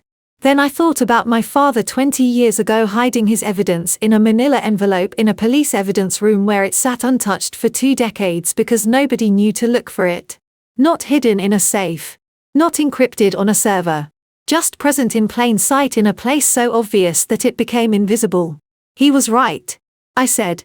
"He usually was," Marcus said and picked up his coffee. By the time the Sterling lawyers were kicking waste baskets in my empty office, I had already submitted the filing. 31% the threshold crossed. The special shareholder meeting formally requested. Root Victory Foundation LLC registered in the state of Illinois nonprofit status mission statement focused on community health transportation and legal aid services for underserved populations had formally notified Sterling Enterprises Board of Directors that it was exercising its rights as a material shareholder to demand an extraordinary general meeting within 60 days. The filing was 3 pages long. It was written in the specific dry language of corporate governance that is designed to be boring and is in fact the most dangerous kind of language in the world because it looks like paperwork and functions like a weapon. Evelyn had reviewed every word. Charles Sterling's response was immediate and, according to Raymond's contact inside the Sterling legal office, extremely loud. He called an emergency board meeting the same afternoon the filing arrived. Raymond's contact, a junior paralegal who had been feeding information to Raymond for 4 months in exchange for assistance with a visa application that the Sterling firm had been inexplicably slow to process, reported that Charles had arrived at the conference room 14 minutes late, which had apparently never happened before in 20 years of board meetings, and that when he walked in, his face was the color of old concrete, and his hands were balled led into fists at his sides. He threw the filing across the table. The paralegal texted Raymond actually threw it. Papers went everywhere. Raymond forwarded the message to me with a single comment. "Rattled." I showed it to Marcus, who was driving me back from a meeting with Evelyn's lawyers on the north side. "Good rattled or bad rattled?" Marcus asked. Rattled. I said, the kind that makes people do things they wouldn't do if they were thinking clearly. Marcus nodded slowly. He changed lanes, checking the mirrors with the automatic thoroughness of someone who had spent decades watching what was behind him. "And Julian, I said, is a different problem." Julian had been a different problem since October. Since the hospital room. Since the night he had sat across from me and unraveled himself in front of a recording device. The FBI had been careful. They had not moved. Had not tipped their hand. Had continued building the case with the patient architecture of a prosecution that intended to be airtight. Julian did not know he had confessed. Julian did not know that his words from that night existed in a federal evidence file 4 in thick. What Julian knew was that Root Victory Foundation owned 31% of his family's company and that his father was throwing documents across conference tables, and that Chloe, who he had apparently hoped would be an ally in this crisis, had hired her own lawyer and stopped returning his calls. Raymond had told me Julian had been at his computer for 18 hours straight the previous Wednesday, running searches, pulling corporate filings, tracing ownership structures with the frantic energy of a man who suspects something but cannot make the shapes resolve into a picture. At some point during those 18 hours, he had found what he was looking for. I know this because Raymond's contact sent a message at 2:47 in the morning. He found it. He searched Root Victory Foundation. He's looking at the registration documents. I was awake when the message came. I had been awake since midnight feeding Zora. Sitting in the chair by the window with the city lights, making orange patterns on the ceiling, doing the mental calculations that had become as automatic and constant as breathing over the past 8 months. I read the message twice. Then I typed back. How does he look? The response took 4 minutes. When it came, it was 3 words like a ghost. I put the phone down on the windowsill. Outside, Chicago was doing what it always does at 3 in the morning, which is breathe slow and steady, the particular rhythm of a city that never fully stops, just shifts into a lower register, when the people who run it in the daytime give way to the people who clean it, drive it, keep it moving through the hours when nobody is supposed to be watching. I looked at Zora.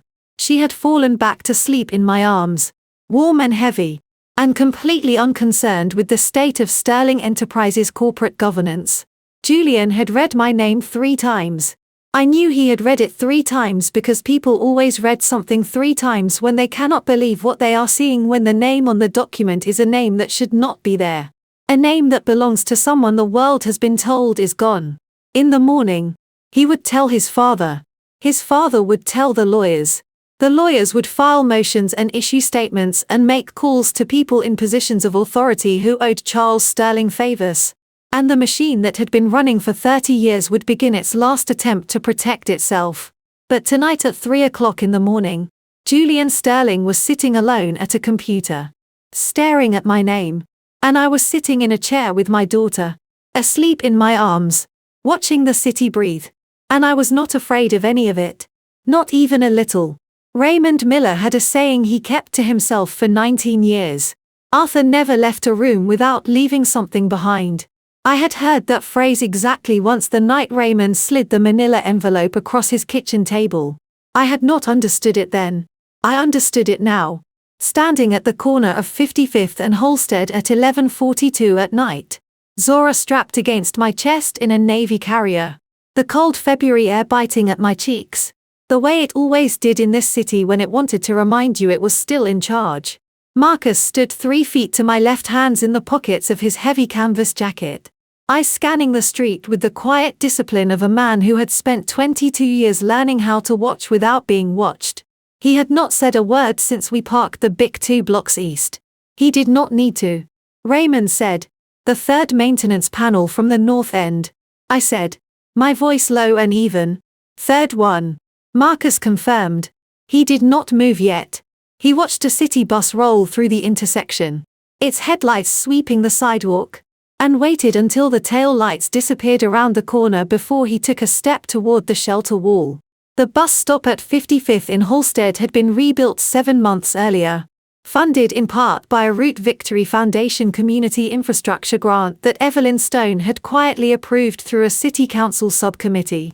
The new structure had reinforced aluminum side panels, LED lighting strips running along the interior ceiling, and a recessed maintenance corridor behind the north-facing wall, accessible only with a coded panel key that the city's transit authority kept on file.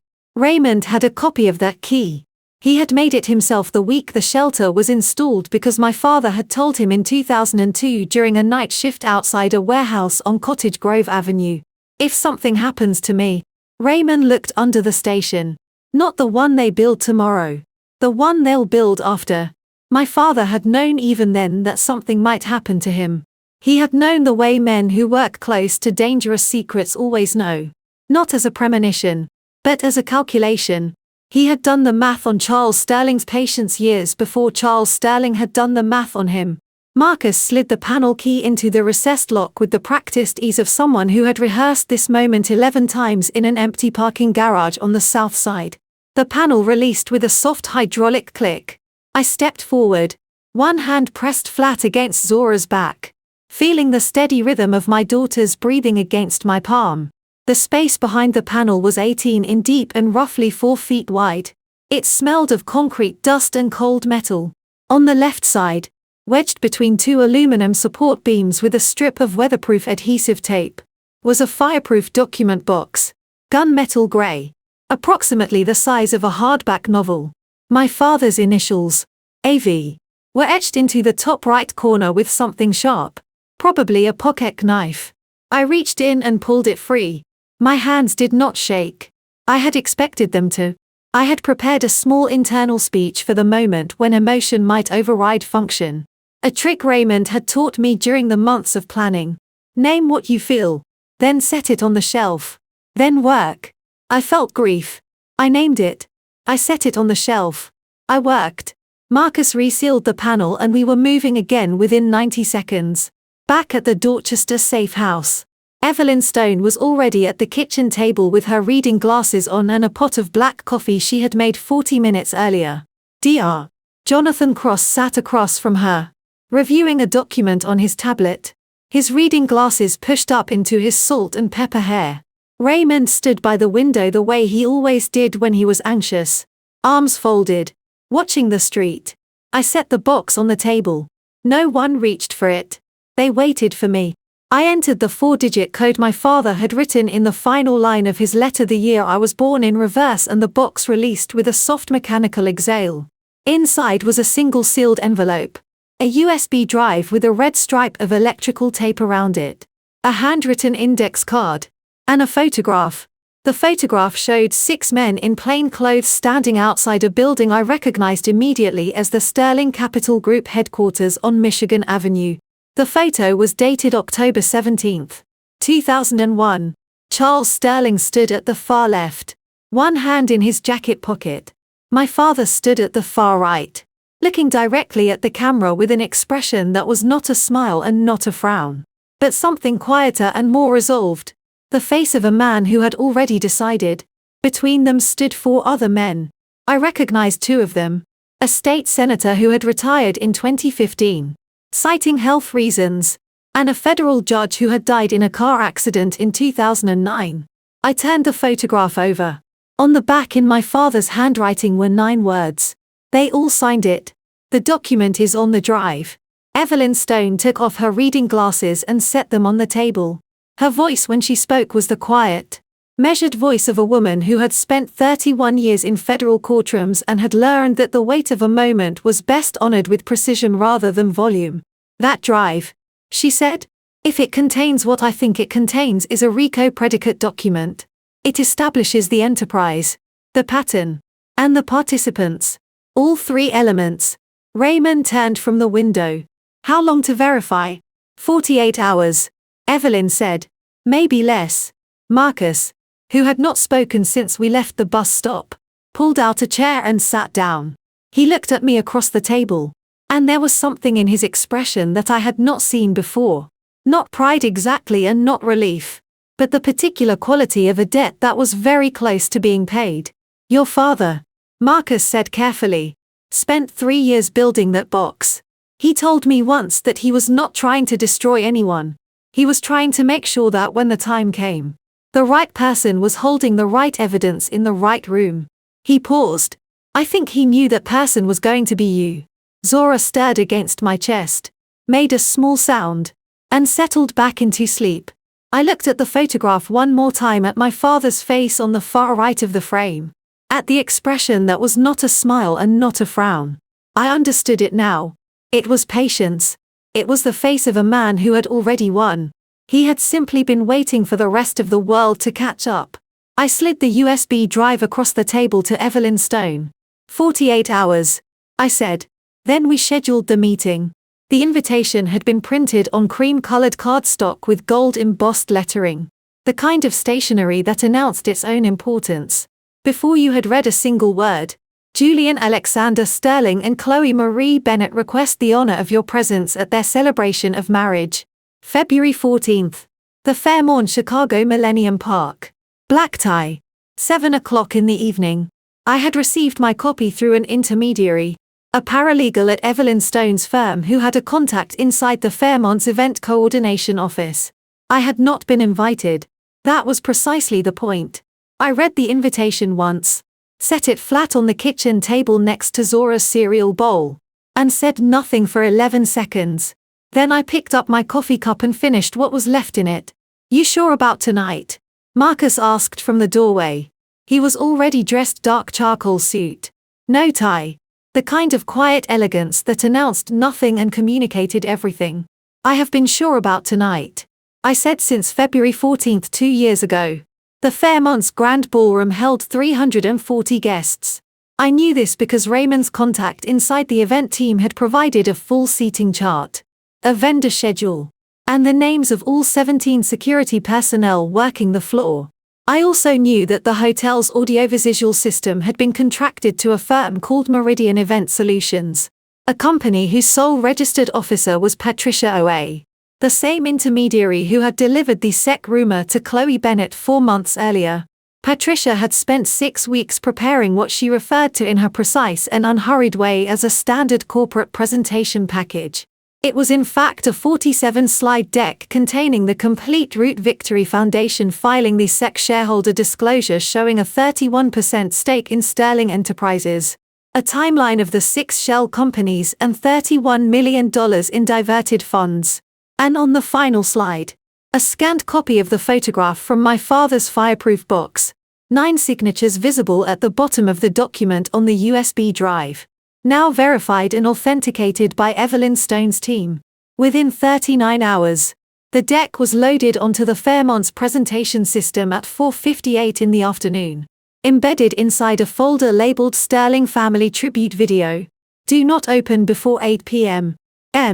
No one opened it early. People rarely open things that told them not to. I arrived at the Fairmont at 7:22. Not as a guest and not as staff. I arrived as a shareholder.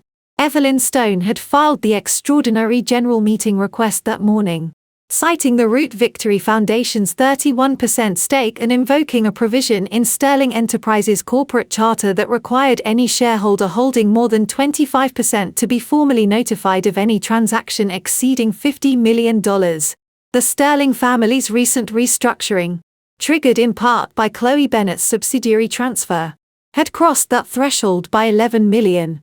The notification had been served to Charles Sterling's personal attorney at 9:15 that morning. The attorney had called Charles. Charles had called Julian. Julian had gone very still in the way that men go still when they realize they have been outmaneuvered not at the last moment but at every moment, and that the person who outmaneuvered them had been several steps ahead since the beginning. The wedding proceeded. I had not come to stop a wedding. I had come because the law required Sterling Enterprises to acknowledge my foundation's shareholder status in a formal setting. And the formal setting that happened to be scheduled for February 14th at 7 o'clock in the evening was the Grand Ballroom of the Fairmont Chicago Millennium Park. I sat in a chair near the east wall of the lobby, Evelyn Stone beside her in a charcoal blazer, Raymond Miller standing 6 feet to my right. Marcus was outside in the BIC. Zora was with Dr. Cross at the Dorchester safe house, presumably asleep by now. One small fist curled under her chin the way she always slept. At 8:02, the lights in the Grand Ballroom dimmed for the tribute video. At 8:03, the first slide appeared on the 12-foot screen behind the head table. I did not go inside. I did not need to. I could hear through the closed ballroom doors the precise moment when 340 people in black tie realized that the video they were watching was not a tribute to the Sterling family, but an itemized accounting of everything the Sterling family had taken and from whom they had taken it. I heard it in the way sound changes when a room full of people stops making noise all at once. Evelyn Stone looked at her watch. The SEC liaison is outside with the federal notice, she said. Charles Sterling's attorney will receive it in approximately 4 minutes. Good, I said. There will be photographers in the lobby within the hour. Evelyn added. Once this breaks publicly, it will move quickly. It's already moved, I said. We just let it arrive. The ballroom doors opened and a wave of noise spilled into the lobby. Not panic, not shouting, but the particular chaotic murmur of people who had dressed for a celebration and found themselves inside a disclosure. A woman in a silver gown walked quickly past without looking at anyone. 2 men in tuxedos stood near the coat check speaking in urgent clipped sentences into their phones. A waiter carrying a tray of champagne glasses stopped in the middle of the lobby, looked around at the sudden disorder, and simply stood there holding the tray level with both hands as though stillness might help.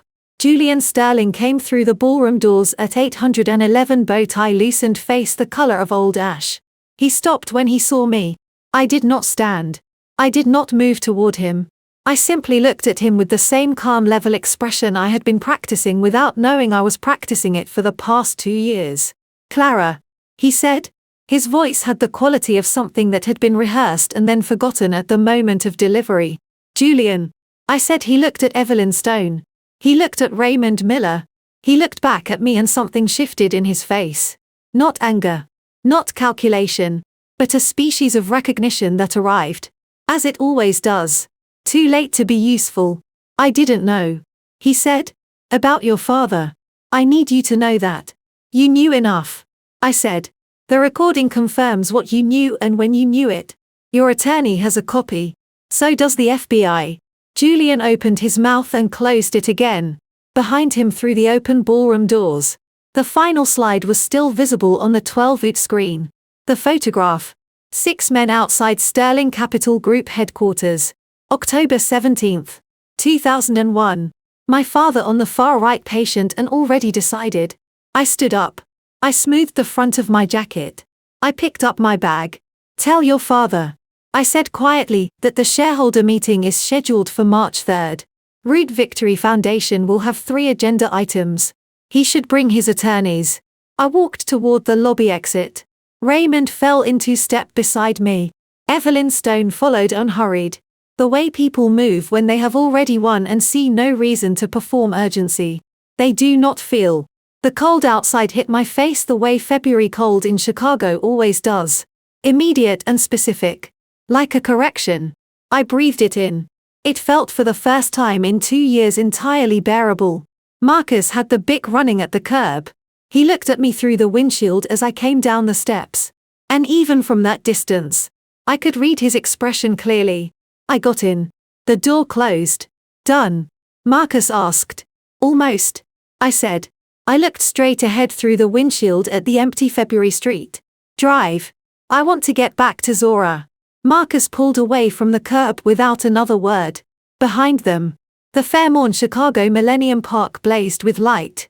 Marcus had been driving the same streets for 26 years. He knew them the way a person knows a language they learned before they learned to read. Not by rule, but by feel. By the particular rhythm of a route that had been walked and driven and walked again. Until the pavement itself became a kind of memory. He knew which intersections held their ice longest in February. He knew which street lights flickered on the Dan Ryan.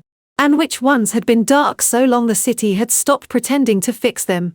He knew the sound the Bic made when it was cold and the sound it made when it was warm and the precise difference between the two. He had not known 2 years ago that driving would become something other than a job. He had not known that a silver star on a coat collar at a bus stop in a snowstorm would redirect the final chapter of his life as completely as a bullet in a warehouse on Cottage Grove Avenue had redirected the middle of it. He knew now. Charles Sterling left the Fairmont at 8:31 through the service exit on the south side of the building. The way men who have spent 30 years controlling the front door instinctively retreat to the back when the front becomes complicated. He had sent his attorney ahead in a town car and arranged a second vehicle for himself. A black stretch limousine registered to a hospitality company that Charles had used for private transportation since 2007. The driver, a man named Dennis, who had worked for Charles for 11 years, was waiting at the service entrance with the engine running and the partition glass raised.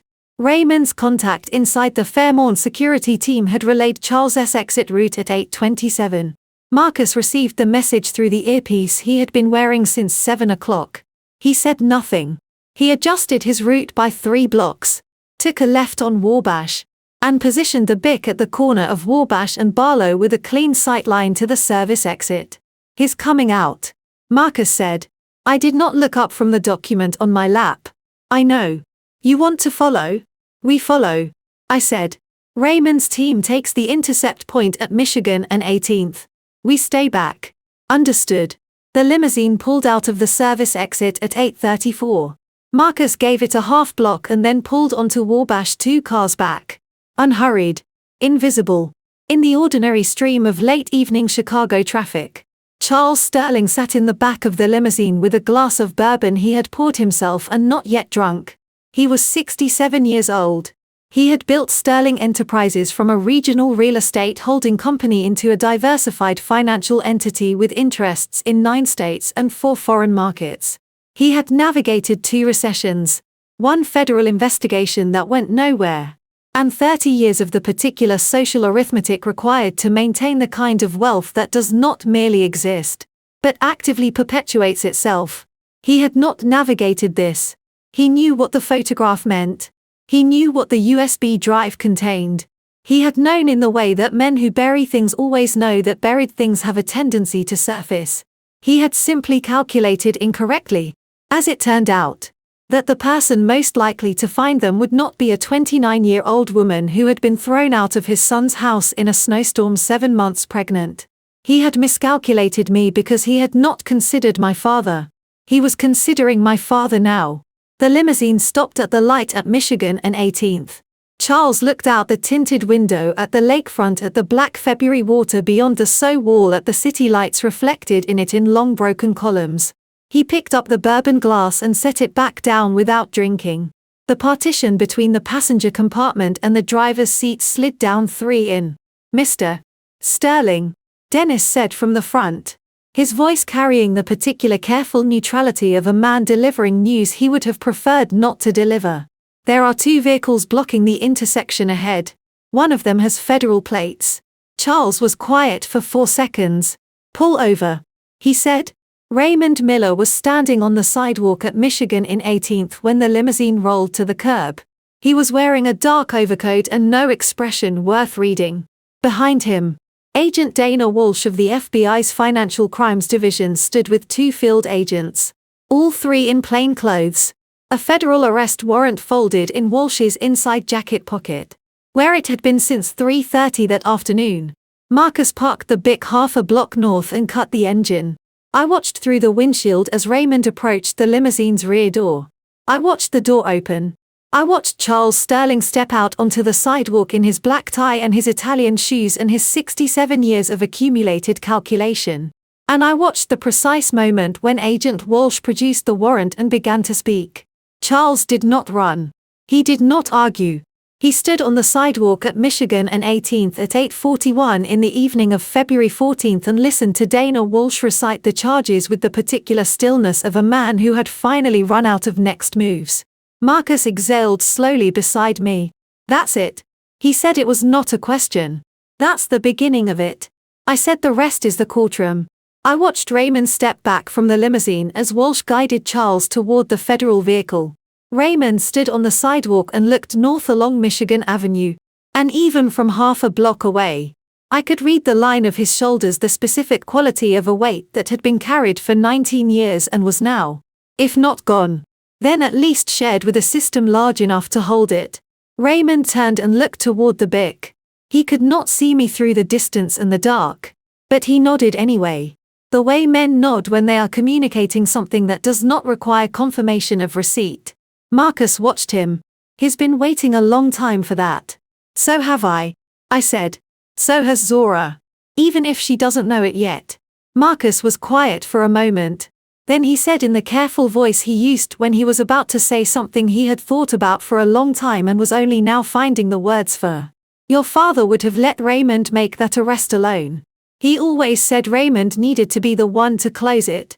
I looked at the federal vehicle as it pulled away from the curb. I looked at Raymond still standing on the sidewalk watching it go. "I know," I said. "That's why I stayed in the car." Marcus looked at me. Something crossed his face quick and unguarded. The kind of expression a person cannot prepare in advance. And then he looked back at the road. He started the Bic. "Let's go get Zora," he said. "Yes," I said. I leaned my head back against the seat and closed my eyes for the first time that evening. Outside, the city moved past the windows the way it always does. Indifferent. Continuous lit against the dark. "Let's go home." The federal courtroom on the 14th floor of the Dirksen United States Courthouse was the kind of room that had been designed deliberately and with considerable architectural intention to make human beings feel small. The ceilings were 22 feet high. The wood paneling along the walls was the color of old authority. The gallery benches were hard and straight-backed, built not for comfort, but for attention. Every surface in the room communicated the same message in the same quiet absolute tone. What happens here matters, and you will conduct yourself accordingly. I had been in the room 4 times before the day of sentencing. I had sat in the gallery during the preliminary hearing. I had given my victim impact testimony on a Tuesday morning in November. reading from 3 pages of handwritten notes in a voice that did not waver once. While Charles Sterling sat at the defense table and looked at the surface of the wood in front of him, I had been present for the jury's return, standing in the corridor outside because the gallery was full, and had heard the verdict through the closed door. 12 counts.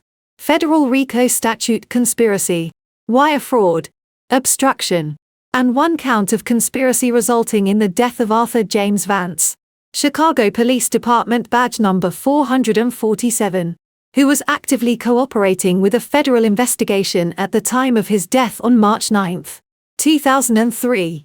A designation that brought the charge within federal jurisdiction and ensured it would remain in this courtroom in this record permanently. I had held Zora against my shoulder in that corridor and pressed my lips to the top of my daughter's head and said nothing at all. Today was sentencing. I arrived at 8:50 in the morning, 40 minutes before the session was scheduled to begin. Marcus dropped me at the building's south entrance and went to find parking. Evelyn Stone was already inside, standing near the security checkpoint in a steel gray blazer, a leather document case under one arm, reading something on her phone with the focused calm of a woman for whom federal carousers were simply offices with better acoustics. Raymond was in the gallery. I saw him as I came through the door's 3rd row from the front left side, the same seat he had taken at every hearing. He was wearing the dark overcoat and had his hands folded on his knees. He nodded when he saw me. Dr. Jonathan Cross was 2 seats to Raymond's right. Gerald Pitts was at the far end of the same row, sitting very straight, hat in his lap, looking at the floor in the particular way of a man who is doing penance, not because anyone has required it of him, but because he has required it of himself. I took my seat in the front row of the gallery, directly behind the prosecution table. I had brought the coat. It was folded over my left arm. Navy blue wool. 30 years old. The collar worn smooth at the edges from decades of hands reaching up to turn it against the wind. The silver 5-point star thread was still there, still intact, catching the courtroom light the way it had caught the headlights of Bus 147 on a February night 2 years ago. I had not planned to bring it. I had taken it from the closet that morning while Zora was eating breakfast and had stood holding it for a long time. Longer than I intended. Running my thumb along the star the way my father must have run his thumb along it when he sewed it there.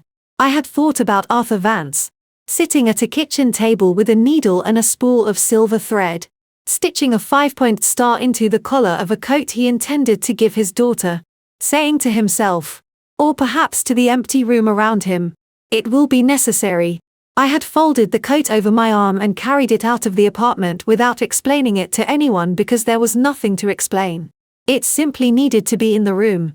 Charles Sterling was brought in at 9:34. He looked smaller than he had at the fair morn. Smaller than he had at any of the hearings. As though the months between arrest and sentencing had been quietly subtracting something from him that could not be restored.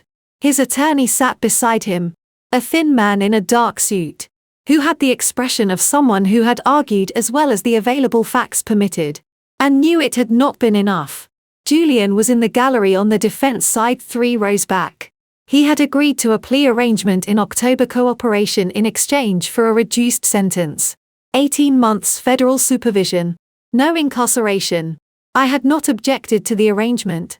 I had told Evelyn Stone when asked that Julian's testimony was worth more to the case than his punishment was worth to me. I did not look at Julian when I came in. I was not indifferent. I simply had nothing left to feel in his direction that was worth the energy of feeling it. The judge presided. She read the sentencing guidelines. She acknowledged the cooperation of multiple witnesses. She noted with specific language that had been worked on for 3 weeks to ensure it would appear in the record the particular nature of the conspiracy. Not merely financial fraud, but the deliberate orchestration of circumstances that had led to the death of a police officer and the subsequent 19-year concealment of that orchestration. She sentenced Charles Sterling to 22 years in federal prison. He would be eligible for review after serving 17. The courtroom was quiet for the 2 seconds that followed. The way courtrooms go quiet. When a number has been said that everyone present understands is real and final. I looked at the coat across my arm. I thought about a man I had never seen sew anything who had nonetheless sewn a silver star into the collar of a coat in the specific patient knowledge that it would one day be necessary. I thought about a bus stop in a snowstorm. I thought about the weight of Zora against my chest in a Navy carrier at 11:42 at night. I thought about a kitchen table and a manila envelope and a USB drive with a red stripe of electrical tape around it and a photograph of 6 men and 9 signatures and the particular expression on Arthur Vance's face. Patient already decided, waiting for the rest of the world to catch up. I did not cry. I had cried in private in the bathroom of the Dorchester safe house the night after Zora was born, and in the corridor outside the courtroom on the day the verdict came in, and once very early in the morning 3 months ago, sitting on the kitchen floor with Zora asleep in the next room and the coat laid out flat in front of me. I had given grief its time and its space and its due. I was not going to give it this room. When the session was called to close, I stood with everyone else. I folded the coat one more time precisely and held it against my chest. Raymond appeared at my shoulder. He did not say anything immediately. He looked at the coat the way he had looked at it the first night at his kitchen table, with the recognition of a man who understood exactly what he was seeing. "You're going to keep it?" he said. It was not a question. "Yes," I said. "Good," Raymond said. He put a hand briefly on my shoulder, light, careful, the gesture of a man who had learned late in life that the right touch at the right moment is its own kind of language. "He'd want you to keep it warm." I looked at the coat in my arms, at the silver star on the collar, steady and small and precisely where Arthur had put it. "I know," I said. "I intend to." I walked out of the courtroom into the corridor, the coat against my chest, the star catching the light. One more time as I moved through the doors and into what came next. The auction ended at 10:23 on a Thursday morning in October. Evelyn Stone closed her bidding paddle, made one note in her legal pad, and did not otherwise react, because Evelyn Stone did not react to things she had spent 14 months planning and fully expected to obtain. The 55th and Halstead property. The fleet of 12 vans. Both of them ours. I exhaled quietly into the conference room. Air among the folding chairs and the projector light and the other bidders already moving toward the door. It was not a dramatic exhale. It was the exhale of a woman who had been holding something for a very long time and had finally set it down. Marcus, sitting one seat to my left, heard it. He did not look at me. He simply nodded once at the middle distance. We drove to 55th and Halstead at 11:15. Raymond was already on the sidewalk when we arrived, hands in his coat pockets, looking up at the 4-story pale brick building, the way a man looks at something he has owed a debt to for a long time. Gerald Pitts parked behind us and got out, holding his hat against the wind. Dr. Cross came on foot from a clinic 3 blocks north. Evelyn arrived last and handed me the executed deed without ceremony. I unlocked the front door and pushed it open. The ground floor smelled of cold concrete and waiting. High ceilings, scuffed floors, afternoon light in long pale rectangles across the room. I stood in the center of it and turned slowly. I could see exactly what it would become. The waiting area, the dispatch desk, the van bay in the rear, the wall where the letters would go. Route Home Community Transport. Founded in memory of Arthur James Vance. Marcus reached into his jacket and held out a small cloth-wrapped object. I unwrapped it. A replica of a Chicago Police Department detective badge. A Vance. Made by hand from an old photograph. A symbol of a debt finally paid in the only currency that mattered. "It goes on the wall," I said. Outside, the first snow of the season began to fall. I called home. I heard Zora's voice, bright, immediate, entirely itself. "I'm here, baby," I said. "I'll tell you about it when I get home." Then I laughed. Unguarded. Warm. Surprised by the sound of it. Raymond looked at Marcus.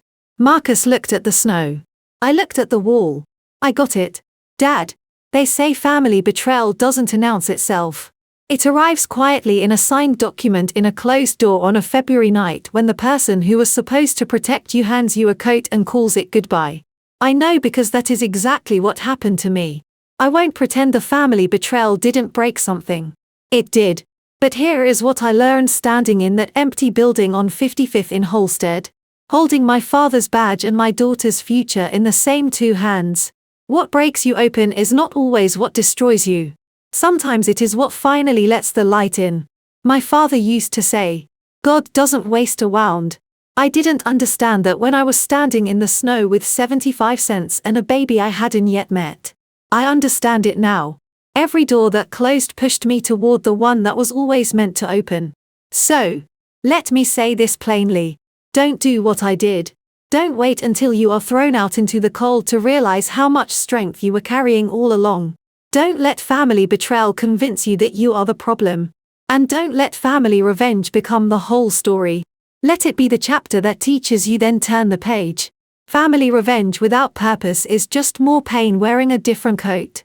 What changed my life wasn't the moment Sterling fell. It was the moment I chose to build something where the damage used to be. If this story moved you, share it with someone who needs to hear it. Leave a comment. Let me know your thoughts. And if you want more stories like this one, you know what to do. Thank you truly for staying until the end. It means everything. And a quick note. The stories I share contain fictional elements crafted for reflection and meaning. If that style of storytelling isn't for you, that's completely okay. Find what speaks to you. But if you're still here, I'll see you in the next